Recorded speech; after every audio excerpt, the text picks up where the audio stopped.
(1899년) 지금의 남부시장 맞은편 곤지산에서 찍은 전주성 사진이다. 서문과 남문을, 동문과 북문을 잇는 성벽이 기다랗게 연결돼 있는데, 이렇게 성 전체가 나와 있는 사진으로는 유일한 기록이다. 이때까지만 해도 전주성은 조선시대 기본적인 성곽의 형태를 유지하고 있다.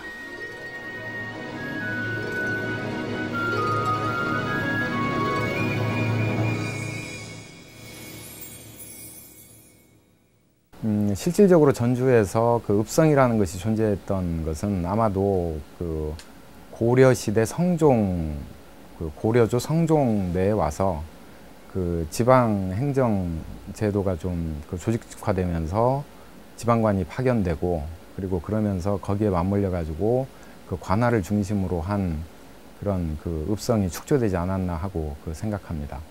그런데 이제 그 당시만 해도 그 중앙에서 파견된 어떤 지방 그 관할하고 하는 것이 그렇게 많지도 않았고, 수요가 그렇게 크지도 않았기 때문에 읍성의 규모가 클 필요는 없었겠죠. 이제 그러던 것이 그 조선시대 들어와서 본격적으로 그 지방제도가 다시 재정비되기 시작을 하면서 읍성의 규모가 급격하게 불어나게 되고, 이제 그러면서 아마 그 고려조에 축조되었던 읍성과는 다른 그 전주 부성이 형성된 걸로 추정이 됩니다. 그렇다면 조선시대 전주 부성의 규모는 어느 정도였을까? 1454년 세종실록 지리지에는 당시 전주성이 돌로 쌓은 성이며 그 둘레가 1286보라고 적혀 있다. 1770년에 발간된 동국문헌 비고에는 성 둘레가 2680보이다.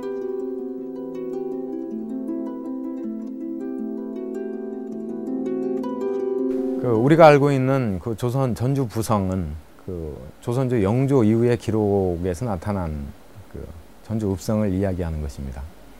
그런데 그 세종실록지에 나타난 전주 읍성의 기록과 영조 이후의 전주 읍성에 관한 기록을 비교를 해보게 되면은 그 2배 이상의 규모의 차이가 있다는 걸 쉽게 알 수가 있습니다. 이것은 세종실록 지리지 편찬 세종실록제가 편찬된 시기부터 그 영조 사이에 그 전주 읍성의 규모가 적어도 2배 이상 커졌다는 것을 의미합니다. 전주성 지도 가운데 가장 오래된 1700년대 초반에 제작된 해동 지도를 보면 동서남북 4대문 모두 옹성이 있고 사각으로 덧붙여진 치성이 6개다. 이렇게 옹성까지 갖춘 전주성은 이후 변화에 변화를 거듭하는데 1872년 전주성은 어떻게 달라졌을까?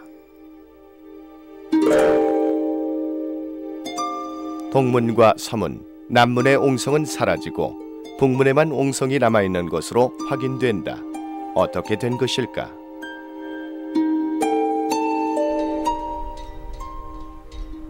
이 해답을 찾을 수 있는 새로운 역사 자료가 발견돼 전시 중이다.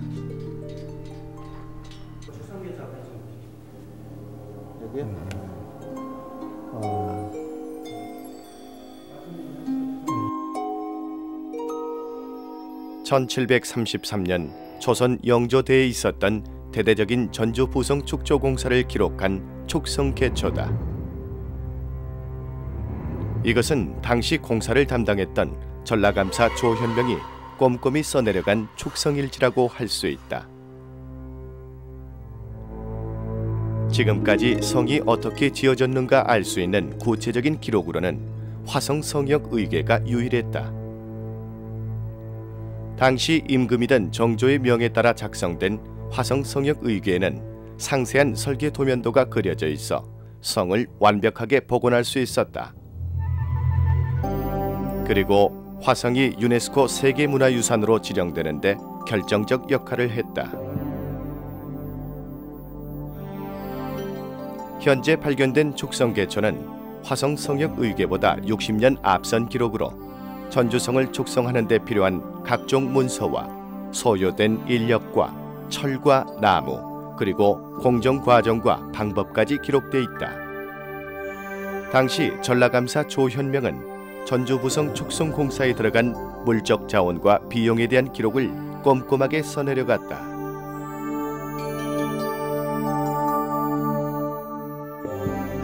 우리가 방금 본 그 축성개초라는 자료가 있는데 그 축성개초가 무슨 뜻이고 거기에 어떤 내용이 담겨져 있습니까? 축성개초라는 것은 말 그대로 이제 성을 쌓으면서 이제 서울 한양에 이제 궁궐에 올렸던 문서들 뭐 이런 것을 묶었다는 그런 의미가 될 거고요. 이것은 이제 의미라고 한다면은 영조 때 전주성을 대대적으로 개축하면서 그에 관한 전반적인 얘기들이 이 책 안에 다 들어있다는 거죠. 그러니까 당시 전라감사가 전라감사 조현명이 전주 부성을 개축하면서 그 일지를 쭉 기록해 놓은 것이니까요.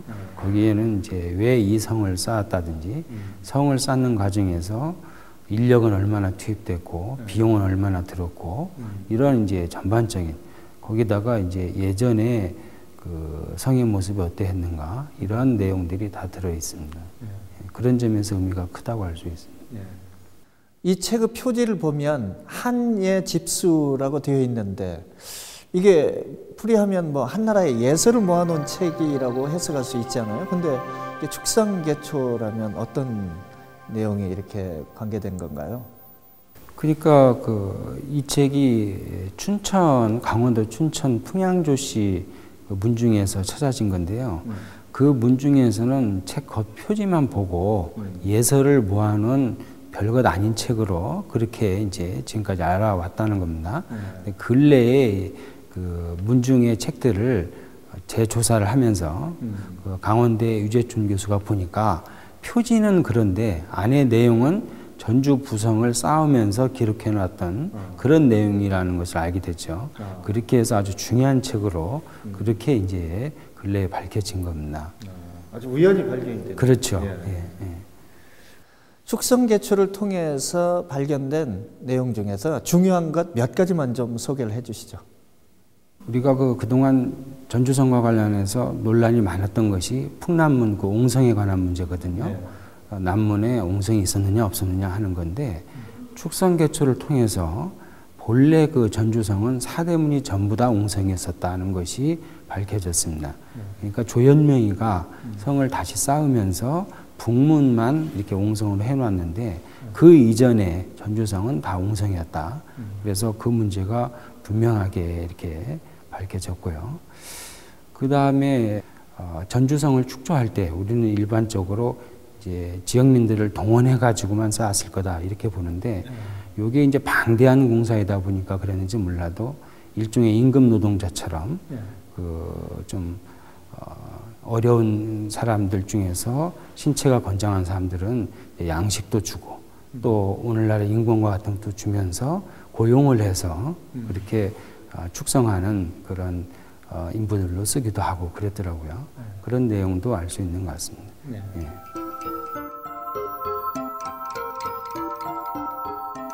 축성개초에는 축성의 필요성을 건의하면서 당시 전주성의 상태가 어떠했는지 보고한 내용이 들어있는데 성 둘레가 2249보, 옹성이 253보, 치성이 81보다.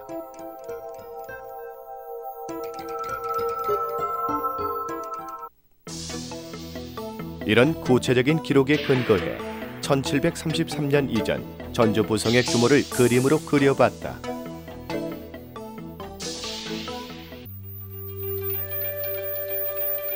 그리고 새로 신축한 전주 부성에 대한 기록을 보면 이전 성 길이보다 369보 길어졌고 북문을 제외한 세 문의 옹성을 모두 없앴다.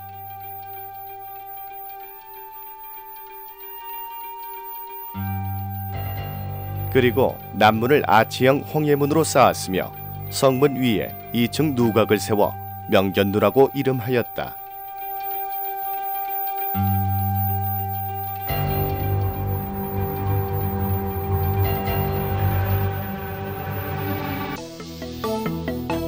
전라감사 조현명이 개축한 이전과 이후 전주 부성의 변화를 그려보면 성 둘레가 넓어졌고 옹성은 1개로 줄었고 치성은 11개로 늘었다. 이때 조현명이 이름한 명견누 현판은 현재 풍남문 2층 누각에 걸려있다. 우리는 지금 풍남문으로 알고 있는데 네. 원래 명견누였었다면서요? 네. 왜 그렇게 명견누라고 하게 됐어요? 영조 때 전라감사 조현명이 전주 부성을 대대적으로 수축을 하는데 그때 이제 풍남문을 다시 쌓고 그리고 이제 이름을 명견누라고 이렇게 했죠. 그렇게 한 이유는 완산지 기록에 의하면은 여러 어려운 여건에도 불구하고 영조가 현명한 결단을 내려서 전주성을 완성시킬 수 있었다 해서 명견누다 이렇게 이름했다고 그럽니다. 그런데 이제 오영에 보면 남쪽이 발굴명이기 때문에 그래서 임금이 남양을 하듯이 그 전라감사로 하여금 백성들의 살림을 잘 살피라는 의미로 명견누라 할 수도 있지 않았을까 하는 생각이 듭니다. 예.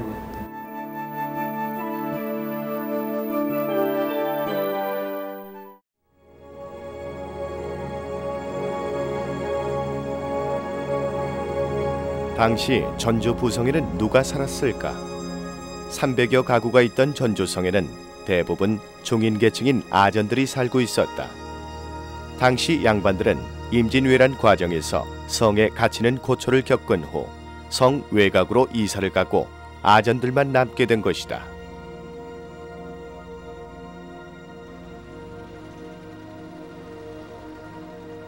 오늘날 전주성의 흔적은 빗돌로 남아있다. 오거리 한쪽에 자리한 북문지와 동문 사거리의 동문지, 그리고 서문과 동문을 연결한 동서축이 지금의 다가동 웨딩거리다.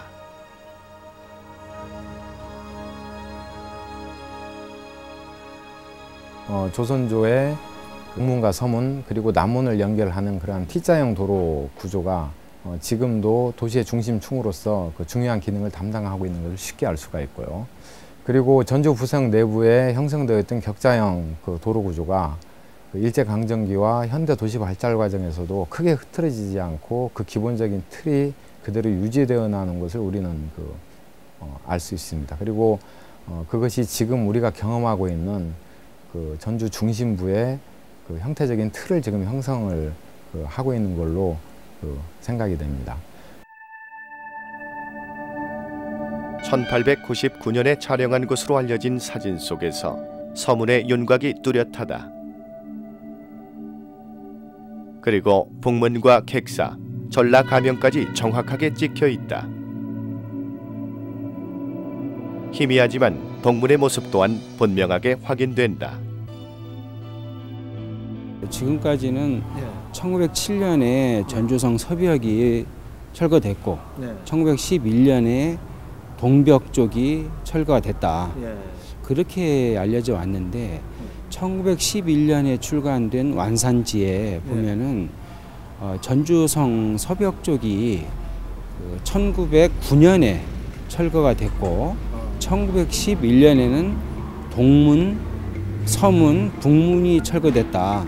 글이 나오면서 그 완산지에 실려 있는 지도를 보면 동쪽의 성벽은 그대로 남아 있습니다. 그러니까 동문, 서문, 북문은 철거된 채로 돼 있고 풍남문은 그대로 있고 또 동쪽 성벽이 있고 이런 걸로 봤을 때 우리가 아는 것과는 좀 다르게 1911년 이후에도 전주 성벽의 한쪽은 존재하지 않았는가. 이제 언제 없어졌는지는 정확히 모르겠지만요. 그런 생각이 듭니다. 1911년 전주부의 4개면을 그린 지도에는 남문에서 북문까지의 성벽이 헐리지 않고 지도상에 정확히 표시되어 있음을 확인할 수 있다.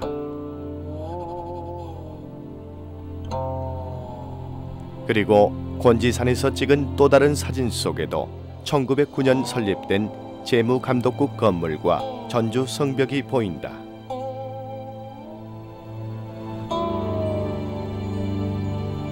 또한 1914년 완공된 전동성당 예사진에 당시 경기전 앞 사거리에 성벽이 존재했음을 알 수 있다.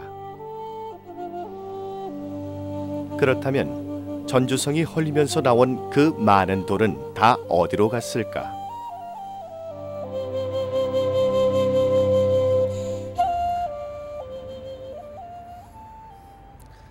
전주성이 철거되던 당시 제가 지금 와 있는 전동성당을 한참 짓고 있는 중이었다고 합니다. 성당 공사를 주관하던 당시 보둔의 신부님은 정부로부터 전주성을 철거하는 데 나온 돌과 흙을 사용할 수 있도록 허가해 달라고 요청을 했다고 합니다. 그래서 프랑스 공사의 도움으로 1909년 전주성을 철거하는 데 나온 돌과 흙을 사용해도 좋다는 허가를 받았다고 합니다.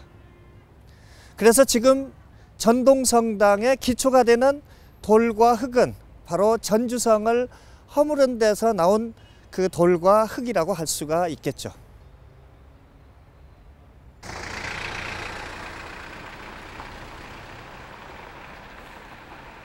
지금의 풍남문에서 경기전 앞으로 반듯하게 뻗은 도로는 중앙초등학교를 기점으로 사거리로 갈라진다. 그 옛날 이 길을 따라 전주 성벽이 풍남문에서 경기전 그리고 지금의 동문 사거리로 쭉 연결됐었다. 성벽이 자리한 곳에 길이 생긴 것이다. 제가 걷고 있는 이 길은 경기전 앞길입니다. 나이가 좀 드신 분들은 예전에 중고등학교 시절 데이트할 때 경기전 많이 와보셨죠? 저도 풍남동에서 20여 년을 살았습니다. 그래서 이 길이 저한테는 아주 익숙한 길이죠. 그런데 지금은 이렇게 평범하게 보이는 이 길이 예전에 전주성이 있었던 곳입니다. 전주 성벽을 철거하면서 바로 생긴 길이라고 할 수 있죠. 이 길을 걸으시면서 옛날의 역사를 생각하시게 된다면 예전에 성벽 위를 오가던 옛날에 우리 조상들을 우연히 만날 수 있지 않을까, 저는 이런 상상을 해보기도 합니다.